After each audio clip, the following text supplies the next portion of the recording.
दिखाने के लिए जाते हैं और लोग जब हमें ना बोलते हैं तो दिल टूटता है कि नहीं टूटता? बहुत दुख भरे गाने याद आते हैं, है ना? और मन करता है यार क्यों हम झेल रहे हैं, सब छोड़ दो। ऐसा लगता है कि नहीं लगता? और काफी सारे लोग छोड़ भी देते हैं। छोड़ देते हैं, नहीं छोड़ देते हैं? तो दिल तो मेरा भी ऐसा ही है जैसा आप लोगों का है, टूट जाता था और मन करता था मैं भी छोड़ दूं। फिर उसके बाद मुझे याद आता था अगर मैंने छोड़ दिया तो इसके बाद फिर गांव में जाना पड़ेगा और फिर से खेत में काम करना पड़ेगा। और मुझे ऐसा लगता था कि वो रात रात भर खेत में पानी लगाने से अच्छा है दिन दिन में प्लान दिखा लिया जाए।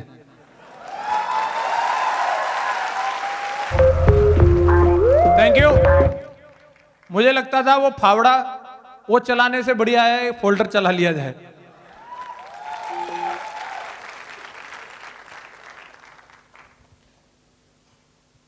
हमारे देश में एक मजदूर की भी जिंदगी कंफर्टेबल हो सकती है क्योंकि वो एक टाइम टेबल से काम करता है, लेकिन किसानों की जिंदगी कभी भी कंफर्टेबल नहीं होती क्योंकि उनका कोई शेड्यूल ही नहीं होता। अगर रात को भी अगर लाइट आती है तो ट्यूबवेल चलाने जानी पड़ती है। कई लोग गए भी होंगे हैं। बहुत भयंकर ठंड पड़ रही होती है जब बम्बे में से पानी निकालते हैं, हाय रे कोई उंगली न डाले उसमें फिर पूरा घुसना पड़ता है?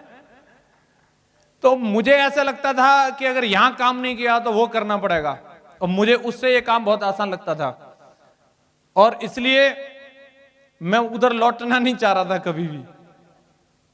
मैं लगा रहा। नॉलेज की बात करो तो आज जो लेवल है, जो भी टीम बनी है, ऐसा नहीं है कि हम पहले से ही ऐसे थे। 17 साल तक गांव में रहे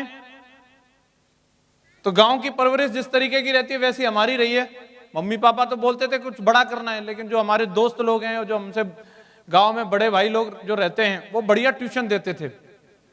पुलिया रहती है हर गांव में, तो पुलिया पे बिठा के बढ़िया ट्यूशन चलता रहता था। याद आ गई सबको अपनी अपनी पुलिया की बात।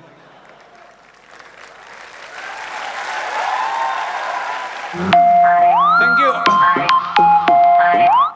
बीबीसी मीडिया भी वो रिपोर्टिंग नहीं कर सकता जो पुलिया पे बैठे पत्रकार रिपोर्टिंग करते हैं। और गांव की हेडलाइट होती है वो। वहां बैठ के सारी गालियों की प्रैक्टिस कराई जाती है कैसे देनी है। 17 साल ट्यूशन लिया मैंने वहां पे। तो कोई हार्वर्ड में पढ़ के नहीं आए हम, देसी वाले हैं। हेलो। लेकिन जब से इस सिस्टम में आगे भी समझ में आ गया भाई ये पुलिया तो जिंदगी में आगे बढ़ने नहीं देगी, तो पुलिया छोड़ दी। आज भी मैं अपनी BMW से उधर होके जाता हूं तो पुलिया उधर ही है और वहां हेडलाइट बैठी रहती हैं। मैं देखता हूं मैं आज भी वही बातें चल रही होंगी जो पहले चलती थी। आप समझ रहे हैं? तो इस तरीके के बैकग्राउंड से निकल के आए और आज आपके सामने है जो जिंदगी जो इस बिजनेस की वजह से मिली है। मैं दिल खोल के इस बात को बोलता हूं कि जो एक किसी भी अच्छे professional doctor, engineer, CA, advocate को जो जिंदगी मिलती होगी उससे कहीं ज्यादा बेहतर जिंदगी सिक्योर लाइफ के डायमंड को मिलती है दोस्तों।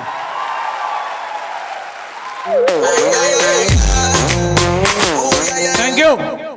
किसी तगड़े से सेठ जी का बेटा भी इतनी दमदारी के साथ जिंदगी नहीं जीता होगा जितनी दमदारी के साथ सिक्योर लाइफ के डायमंड का बेटा जिंदगी को जीता है।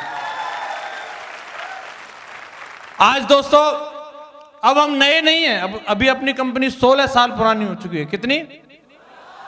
16 साल। 16 समझते ना?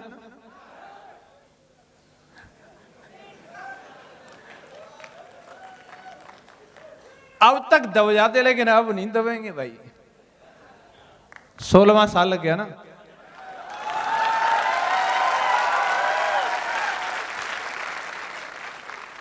अब तक लोगों के पास जाते थे तो साला साइकिल थी, लेकिन अब लोगों के पास जाते हैं BMW है। बेटा आजा।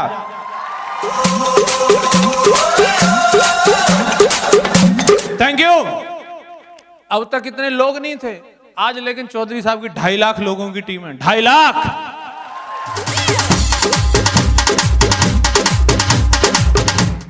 और दोस्तों आज तो मैं ये बोलना चाहूंगा, अभी मौका है आपके पास में। आज कन्वेंस कर रहे हैं आपको या बिठा के समझा रहे हैं आपको काम कर लो, डायमंड बन जाओ। और अगर आज मौका चूके तो फिर कोई आने वाला नहीं है, किधरो जी। और बाद में सिर्फ कास लगाओगे। क्या करोगे जी? हो सकता है मौका बाद में भी मिल जाए, लेकिन जो मौका आज है वो कल नहीं होगा। यस या नो? आपको कोई प्लॉट मिल रहा है, आज मिल रहा है आपको, आप खरीद लो। लेकिन अगर आज आपने उसको छोड़ दिया, हो सकता है वो कल भी मिल जाए आपको, हो सकता है साल भर बाद भी मिल जाए, 5 साल बाद भी मिल जाए, लेकिन उस रेट में नहीं मिलेगा जिस रेट में आज मिल रहा है। यस या नो? तो ये सिर्फ क्या है? मौका। और ये मौके को जो पहचान लेता है, इस पर जो चौका मार देता है, उसकी बल्ले बल्ले है। और जो मौके को पहचान के चौका नहीं मारता ना, बस वो कास लगाता रहता है और कहानियां बताता है लोगों को। मुझे मिल रहा था, ये लिया नहीं। आप समझ रहे हैं मेरी बात को? एक बार एक बस थी, तो एक स्टॉपेज से एक उसमें बस में बूढ़ी अम्मा चढ़ी। तो बस में एक तरफ 2 की सीट रहती है, एक तरफ 3 की रहती है। तो 3 की सीट पे 2 लोग बैठे थे, तो अम्मा ने सोचा शायद ये बिठा लेंगे, तो अम्मा ने उधर को थोड़ा कोशिश करी बैठने की, लेकिन वो और चौड़े हो गए। तो अम्मा थोड़ी आगे बढ़ गई। एक 2 की सीट पे अकेला ही बैठा था, तो अम्मा ने उधर भी थोड़ा सोचा शायद बिठा ले, लेकिन उसने बैग भी खिसका लिया। बोला नहीं अम्मा, यहां जगह नहीं, आगे बढ़ो। फिर आगे चली। ऐसे करते करते किसी ने भी उनको सीट ऑफर नहीं करी और उनको आगे बढ़ाते चले गए। और आगे बढ़ाते बढ़ाते अम्मा जो है ड्राइवर के पास पहुंच गई। अब वो ड्राइवर की तरफ देख रही है और ड्राइवर उनकी तरफ देख रहा है। तो ड्राइवर बोलता है कि अम्मा, बोनट खाली है, बोनट पे बैठ जाओ। बोनट जानते हैं? तो अम्मा बोनट पे बैठ गई। 1-2 स्टॉपेज आगे जाने के बाद में एक उसमें सुंदर सी कन्या चढ़ी।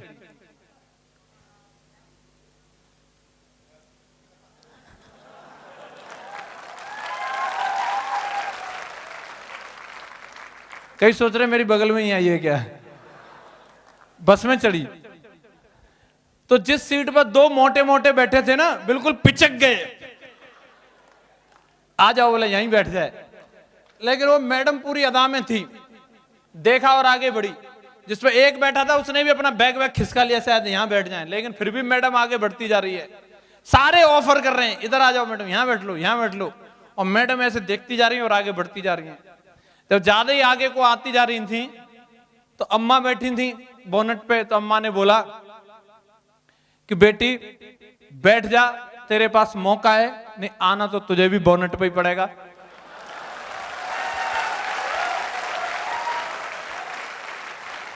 तो बोला ये अभी ऑफर कर रहे हैं।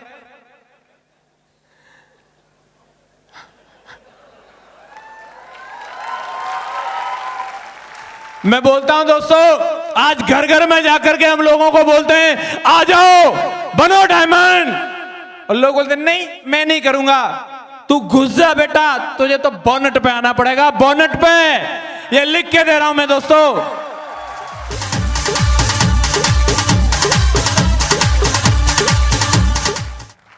लेकिन आपको तो सबको सीट मिली है ना, कईयों को नहीं मिली। चिंता मत करो, इनमें से कई उतरने वाले हैं, आपको फिर मिल जाएगी। या सारे लोग बैठे रहेंगे? बैठे रहेंगे पक्का? तो कंफर्म है दोस्तों, आपको सफलता जरूर मिलेगी। और जो व्यक्ति मौके पर चौका मारता है वो हमेशा फायदे में रहता है।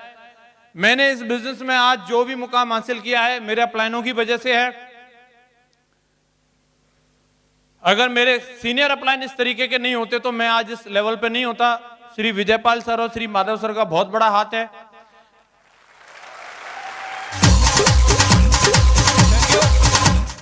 कई बार लोगों को बहुत सारे कंफ्यूजन हो जाते हैं, बहुत सारी कंप्लेंट करते हैं अपलाइन को लेकर के कि मुझे वहां टाइम देना चाहिए था, वहां टाइम नहीं दिया, मुझे ये वाला स्पिलओवर देना चाहिए था, मुझे स्पिलओवर नहीं दिया।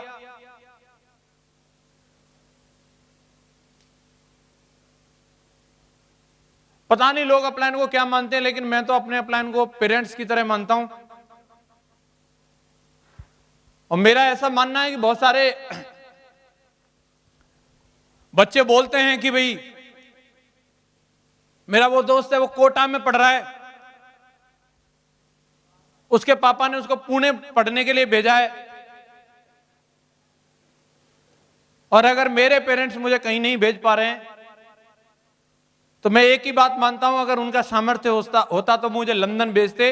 उनका सामर्थ्य नहीं है इसलिए नहीं भेज पा रहे हैं, मैं उनसे शिकायत नहीं करता, लेकिन मैं अपना परफॉर्म जरूर करता हूं, चाहे वो अपने बेटे को सामने वाला कोटा भेज दे चाहे पुणे भेज दे, लेकिन साला मैं देसी में इतना करके दिखाऊंगा कि जो कोटा पुणे वाले नहीं करके दिखाएंगे।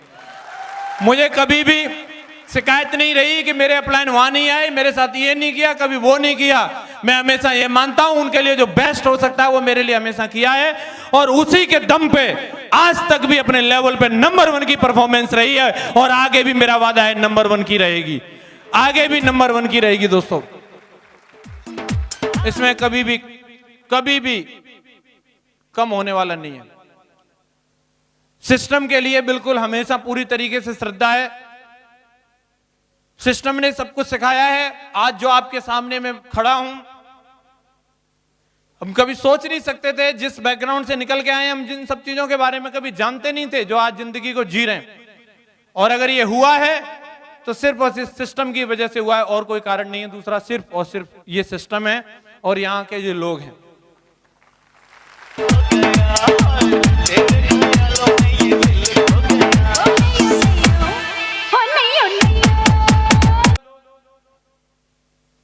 प्रॉब्लम्स गिनाते हैं, सर ये वाली प्रॉब्लम है, वो वाली प्रॉब्लम है, ऐसे करके काम नहीं हो रहा, वैसे करके काम नहीं हो रहा।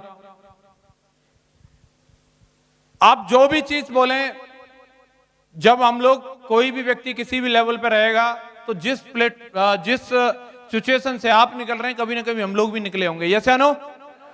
फर्क होता है उस सिचुएशन को किस तरीके से कौन व्यक्ति हैंडल करता है।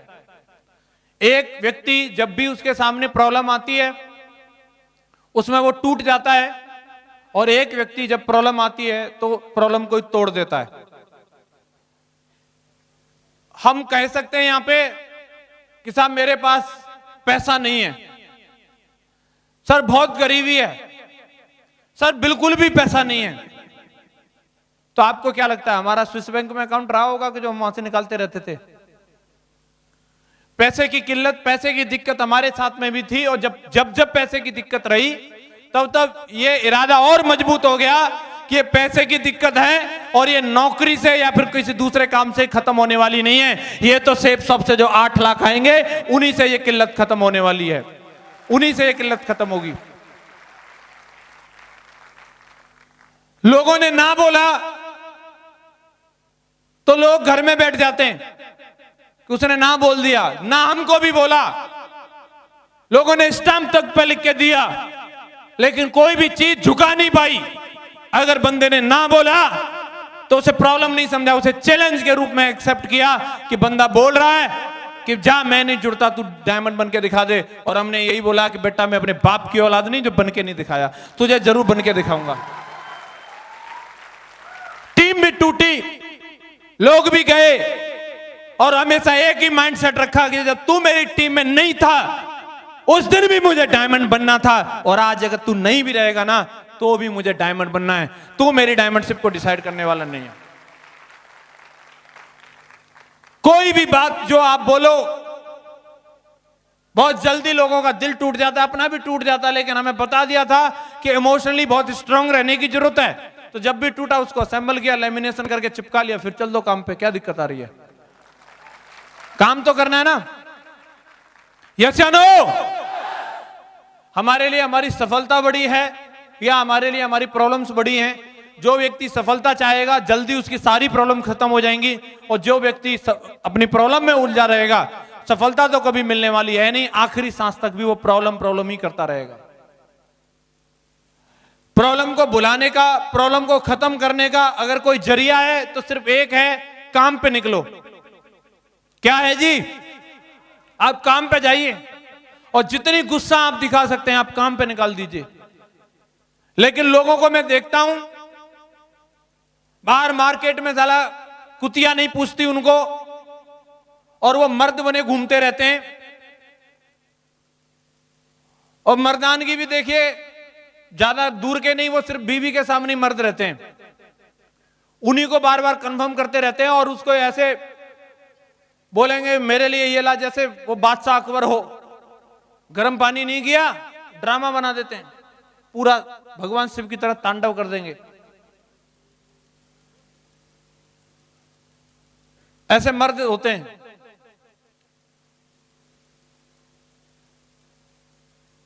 अगर सही मायने में कुछ करके दिखाना है, जितने भी मैं सेलिब्रिटी लोगों को देखता हूं वो घर में बिल्कुल एकदम बिल्ली बन के रहते हैं, लेकिन बाहर मार्केट में शहंशाह बन के रहते हैं। और यही तो है, लेकिन कई जो लटूरे रहते हैं वो घर में ही शहंशाह बन के रहते हैं, बाहर लटूरा राम बन के घूमते रहते हैं, कोई नहीं पूछता उनको।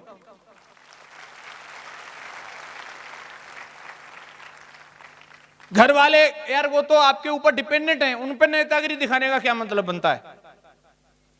कोई मतलब बनता है क्या? ऐसे एक भाई साहब थे, वो मैडम को रोजाना बोलते रहते थे, तुझे मालूम है मैं मर्द हूं? तो बोलती थी बेचारी, हाँ जी मालूम है। रोज बोलता था मालूम है मैं मर्द हूं? बोले हाँ मालूम। एक बार वो छुट्टी मनाने के लिए गोवा गए, तो गोवा में कभी बारिश, चाहे जब बारिश शुरू हो जाती है, मालूम है आप लोगों को। तो शाम का वक्त था, मैडम ने कुछ अपने और वो भाई साहब के कपड़े बाहर सुखो रखे थे, और तभी अंधेरा सा हो गया और बूंद पड़ने लगी। तो मैडम ने बोला कि वो बाहर कपड़े सूख रहे हैं, थोड़ा वो कपड़े उतार के ले आओ। तो बोलता है नहीं मैं नहीं जाऊंगा। तो मैडम पूछती है बोले क्यों? कि बोला वहां पे अंधेरा है। तो बोला अंधेरा है तो क्या हुआ? बोला अंधेरे में हवा होता है। तो मैडम समझाती कैसी बात करते हो, हवा तो बचपन में होता है, अब तो आप बड़े हो गए हो। तो बोलता हवा भी तो बड़ा हो गया होगा। मैडम उसको मोटिवेट करती है, क्या बात करते हो, आप तो बोलते हो कि मैं मर्द हूं, मर्द को हवा से कैसा डर? तो बोलता है मर्द मैं तेरा हूं, हवा का नहीं हूं।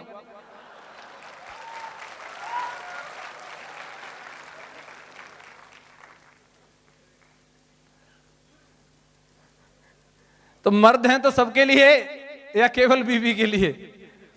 कई लोगों को मैंने देखा है कंपनी का ही धुआं निकाल देते हैं, वहां बताते मालूम है मैं किसकी टीम से हूं। ओहो, तो कंपनी वालों ने क्या बिगाड़ा, किसकी टीम से क्या फर्क पड़ता है? तो सही मायने में आप अपने काम पे अगर अपनी एनर्जी को लगाएंगे तो आपको जीवन में बहुत बड़ी कामयाबी मिलेगी। अप्लाइनो सिस्टम ऐसा है, आपको जो चाहिए वो मिलेगा। या कितने भी आप बहाने बना लो, मेरा ऐसा अनुभव है कि जब भी कभी मैंने एक बहाना बनाया तो उसके बदले में 2 सॉल्यूशन मिले, तो बहाना बनाने का कोई मतलब ही नहीं बनता। एक बारी एक ताऊ थे हमारे, उनको क्या है कि एक मुर्गी फार्म खोलनी थी, तो उन्होंने कुछ मुर्गी पाल रखी थी, तो ज्यादा मुर्गी पालने के लिए उनको क्या है लोन की आवश्यकता पड़ गई। तो उन्होंने बैंक में अप्लाई किया कि मुझे लोन लेनी है। तो बैंक मैनेजर के पास गए, जाकर के बोला साहब मुझे लोन करा दो, मुझे मुर्गी फार्म खोलनी है। तो बैंक मैनेजर ने बोला कि भाई हम अपना सर्वेयर भेजेंगे और आप कैसे कैसे क्या क्या करते हो वो सब उनको बताना, उनको ठीक जमेगा तो फिर हम आपको लोन दे देंगे। तो बोला ठीक है। तो बैंक का सर्वेयर आया, फील्ड ऑफिसर आता है, ताऊ से मिलता है और पूछता है कि हाँ जी कहाँ है आपका मुर्गी फार्म वगैरह, कैसे चलाते हो, क्या करते हो, क्या है थोड़ा समझाओ। तो ताऊ ने 4-6 मुर्गी पाल रखी थी, तो दिखाता है, बोला अभी तो यही है, थोड़ी सी और बढ़ाएंगे, आप लोन दे देंगे। तो उसने पूछा सर्वेयर ने कि आप इनको क्या खिलाते पिलाते हो? तो ताऊ ने सोचा कि कुछ थोड़ा दमदार बताना चाहिए, लोन जल्दी मिल जाएगी। तो उसने बोला हम इनको काजू खिलाते हैं, बादाम खिलाते हैं, किशमिश खिलाते हैं और पानी की जगह घी पिलाते हैं। अभी उसने वो सब लिख लिया और जाकर के मैनेजर को बताया। तो अभी मैनेजर सोचता है कि बताओ साला मुर्गियों को काजू बादाम किशमिश खिला रहा है, वो बंदे को लोन की क्या जरूरत? उसका नेगेटिव रिपोर्ट लगा दी और उसका लोन कैंसिल हो गया। ताऊ फिर से गए, हाँ जी मैनेजर साहब लोन मिलेगी क्या? बोले तुम्हें लोन की क्या जरूरत है, तुम तो मुर्गियों को काजू बादाम खिला रहे हो। तो उसने रिक्वेस्ट करी साहब गलती होगी, आप एक बार और मौका दो, कोई दूसरा सर्वेयर भेजो। तो सही से सर्वे नहीं करके लाए। तो बोले ठीक है साहब, दूसरा सर्वेयर भेजते। तो उन्होंने दूसरा सर्वेयर भेजा। वो आया, उसने पूछा कि हाँ जी कहाँ है आपकी मुर्गी? बोले इधर है। क्या खिलाते हो? तो ताऊ ने सोचा कि पहले वाले ने गलत रिपोर्ट लगा दी थी, इसको सही से ही बताता हूं। उन्होंने बोला कि हम इनको सड़ा हुआ बाजरा खिलाते हैं। तो उसने लिख के ले गया और जाकर के बता दिया। मैनेजर बोला सड़ा हुआ बाजरा खिलाते हैं, मुर्गी खा के तो मर जाएंगी और हमारी लोन डूब जाएगी, इसको लोन नहीं देंगे। नेगेटिव रिपोर्ट लगा दी। अभी ताऊ फिर से पहुंचा, हाँ जी मैनेजर साहब लोन मिलेगी। बोला अरे तुम मुर्गियों को मरवाओगे, तुम सड़ा हुआ बाजरा खिलाते हो, हम लोन नहीं देंगे। तो उन्होंने एक बार और रिक्वेस्ट करी, साहब एक मौका और दे दो कैसे भी। तो उन्होंने तीसरी बार एक और सर्वेयर भेजा और वो सर्वे करने के लिए आया। तो आकर के उसने पूछा, बोला साहब क्या खिलाते हो मुर्गियों को, कैसे रखते हो? तो ताऊ ने जवाब दिया, देखो साहब ऐसा है, मैं तो इन सबको खुले पैसे दे देता हूं, अपने आप बाजार में जाती हैं, जिसको जो सही लगता है वो खा के आ जाती हैं।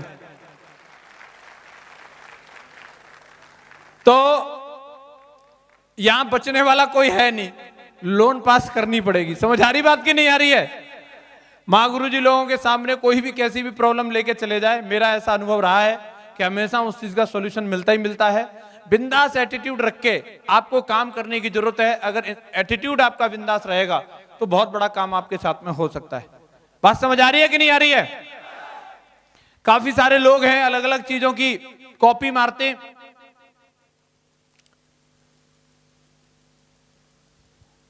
कोई हेयर स्टाइल की कॉपी मारता है, कोई कपड़ों की कॉपी मारता है। लेकिन मैंने जो इस सिस्टम में आकर के सीखा है, अगर आपको कॉपी मारनी है तो लाइफ स्टाइल की नहीं, आप वर्क स्टाइल की कॉपी मारो। लाइफ स्टाइल की तो आपकी लोग कॉपी मारेंगे।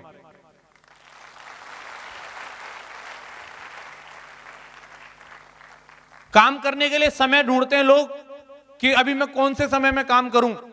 मैं बोलता हूं जिस दिन आपने ठान लिया वही समय सबसे बढ़िया है और आप काम पे निकलिए। सबसे बड़ी बात यही है, काम पे निकलना।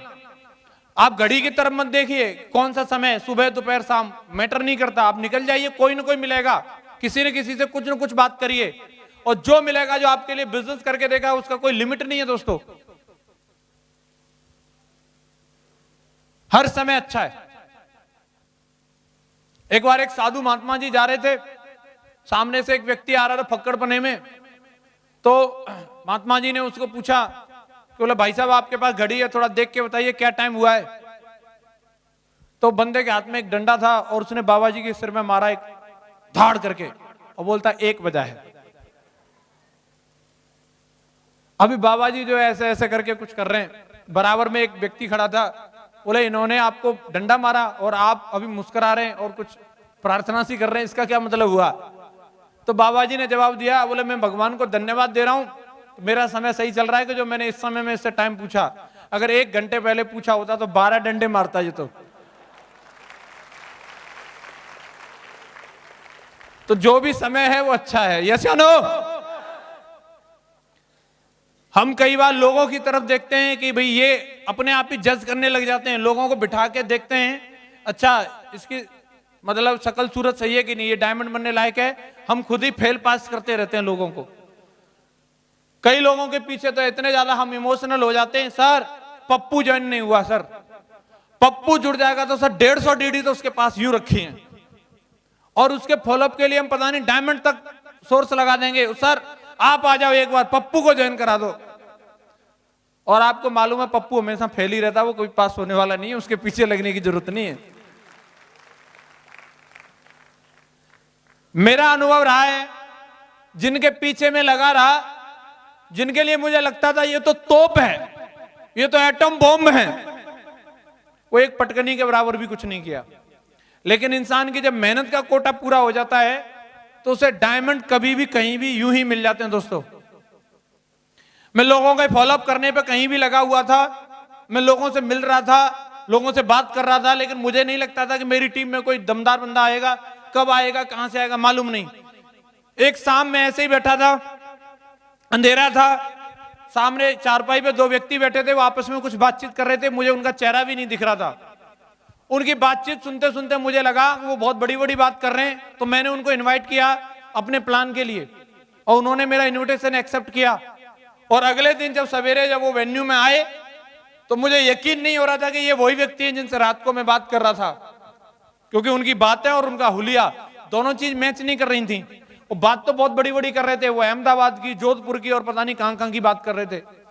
लेकिन जब मैंने देखा कि उनकी चप्पलें जो पहन रखी थी जेवड़ी से बंधी हुई चप्पल थी उनकी, कपड़े बिल्कुल एकदम फटे हाल। मैंने कहा सर आप वही हैं जो रात को हमें मिले थे? बोला हाँ जी मैं वही हूं। और मैंने उनको पूरी श्रद्धा के साथ में प्लान दिखाया और सिस्टम का फॉर्म भरवाया और उनके साथ मिलकर काम किया दोस्तों। और वो व्यक्ति आज इस बिजनेस में मरकरी है, उनका नाम लाल बहादुर शर्मा है।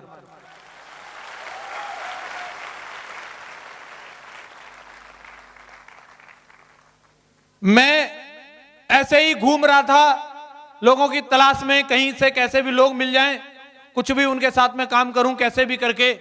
मैं और राहुल जी मेरी टीम में लीडर हैं, हम दोनों लोग, मेरी एक लेग बहुत अच्छी चल रही थी, वहां पे मनोज चौधरी जी और सर लोग मिलकर के दिल्ली में आर्मी एरिया में बहुत अच्छा काम कर रहे थे। तो हम सोचते थे आर्मी वाले लोग हमें मिले, तो हम आर्मी एरिया में बैठे रहते थे, लेकिन आर्मी वाले हमें भाव नहीं देते थे, हम ऐसे ही थे बच्चे से, तो ऐसे ही चलता कर देते थे, चल भाग छोटू कहां से आ गया।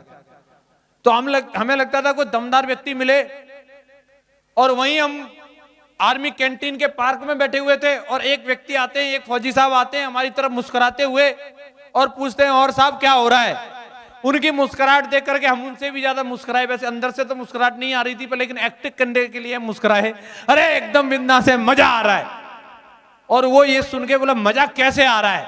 हमने बोला आप भी लेना चाहते हो मजे? बोला हाँ जी बिल्कुल।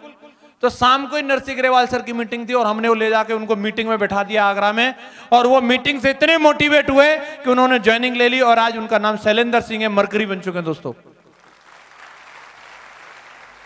आपको डायमंड कभी भी कहीं भी मिल सकते हैं, आपकी तलाश कभी भी पूरी हो सकती है, आपको लोग डीडीओ की जड़ी लगाने वाले लोग कहीं भी मिल सकते हैं दोस्तों।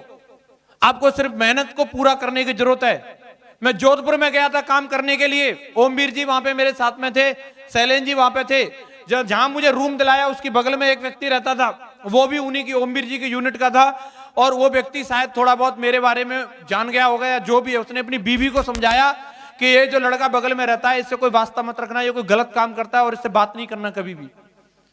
2-3 दिन जब मैं वहां रहा, मैं उसकी मैडम को नमस्ते भी करता था तो वो मैडम नमस्ते नहीं लेती थी, क्योंकि उनके पतिदेव समझा गए थे कि बात नहीं करना इससे। लेकिन हम मानने वाले तो है नहीं, तो उनको डिस लगवानी थी। मैं आपको वाकया बताता हूं कि कभी भी किसी इंसान के साथ क्या कैसे हो सकता है। तो वो भाई साहब यूनिट में गए हुए थे और डिस वाला डिस लगाने के लिए आया और मैडम उसको एड्रेस नहीं बता पा रही। तो अब उनकी मजबूरी हो गई कि वो मेरे कमरे में आई और बोली भाई साहब थोड़ा इनको एड्रेस बता देंगे क्या? मैं एकदम तैयार हो गया, हाँ जी बिल्कुल। और मैंने वो भाई साहब को एड्रेस ही नहीं बताया, बल्कि मैं जाकर के 1.5-2 किलोमीटर पे वो बंदा खड़ा था, वहां से डिस वाले को संग लेके आया, थोड़ा उसके संग तार वार भी छिलवाए और उनकी केबल चालू करवा करके बिल्कुल सही चैनल वैनल आने लग गए। तो वो मैडम भी बड़ी खुश हुई, पानी वानी भी पिलाया उन्होंने। शाम को जब वो भाई साहब आते हैं तो उनको बताती हैं, आप बोल रहे थे भाई साहब बहुत खराब है, ये तो बहुत अच्छे आदमी है। पूरी डिटेल बता दी। तो वो बंदा सुन लीजिए, मेरे रूम में आता है धन्यवाद देने के लिए और साथ में एक चाय का प्याला भी लेके आता है। बोले सर थैंक यू, आपने आज हमारी मैडम की हेल्प की, धन्यवाद। मैंने कहा सर बैठिए। चाय लेके आया था, मैं चाय पी रहा था और साथ में मैं किताब पढ़ रहा था, स्वेट मार्डन की बुक थी, कैसे बने करोड़पति। किताब का टाइटल पढ़ के ही बंदा फ्लैट। पूछता सर किताब पढ़ के भी कोई करोड़पति बन जाता है? मैंने कहा बिल्कुल। प्रोस्पेक्टिंग शुरू। तो बोला कैसे? मैंने उनको एक पैराग्राफ पढ़वा दिया उसमें से पार्ट टाइम बिजनेस वाला, जो मैंने थोड़ी देर पहले ही पढ़ा था। और वो बंदा मेरे को बोलता है बात तो सर सही लिखी है, पार्ट टाइम में आदमी को कुछ न कुछ करना चाहिए और मैं भी प्लानिंग कर रहा हूं। मैंने क्या? बोले मैं बोलेरो लेने की सोच रहा हूं और उसे टैक्सी में लगवाऊंगा और 20-25 हजार मुझे यहां से मिल जाती है तनख्वाह, 20-25 हजार मुझे बोलेरो कमा के देगी, 50 हजार आएंगे। बात तो सही है सर, आइडिया तगड़ा है। मैं कहा बोलेरो आएगी कितने की? बोला 6-7 लाख की आएगी सर। तो मैंने एक आइडिया मैं दे सकता हूं आपको जिसमें मात्र 8-10 हजार रुपए लगेंगे, 25-30 हजार तो आपको यूं ही मिल जाएंगे। बोले बताओ सर क्या है? मैंने कहा लो प्लान। मैंने उनको रात को ही प्लान दिखाया। प्लान दिखाते दिखाते 11:30-12 बज गए। बंदा इतना इंटरेस्टेड हुआ, मैंने सीनियरिटी की इंपॉर्टेंस बताई। उसने बोला फार्म वारम छोड़ो, सीधे पैसा जमा करो, अभी इंटरनेट पे डालो। तुरंत उसी की मोटरसाइकिल लेकर के हम गए, एटीएम पे पैसा निकाले और मैंने तुरंत की तुरंत साइन अप किया। रात को ही उसकी डीडी बोला हाँ होगी डिस्पैच, जाओ। और दोस्तों अगले दिन अगले दिन बोलता है कि मैं अपने 2 दोस्तों को लेके आऊंगा, उनको बोलूंगा कि चलो लंच पे तुम्हारी भाभी ने याद किया है और बेटिंग के लिए मैं तुम्हारे रूम में बिठाऊंगा और उधर तुम उनको प्लान दिखा देना। मैंने कहा तू लेके आ। और वो बंदा जा करके अपने 2 दोस्तों को लाता है, मेरे रूम में लाके बिठाता है। लंच करने के लिए आए थे, मैं उनसे हाथ मिलाता हूं, मैं पूछता हूं सर क्या नाम है आपका?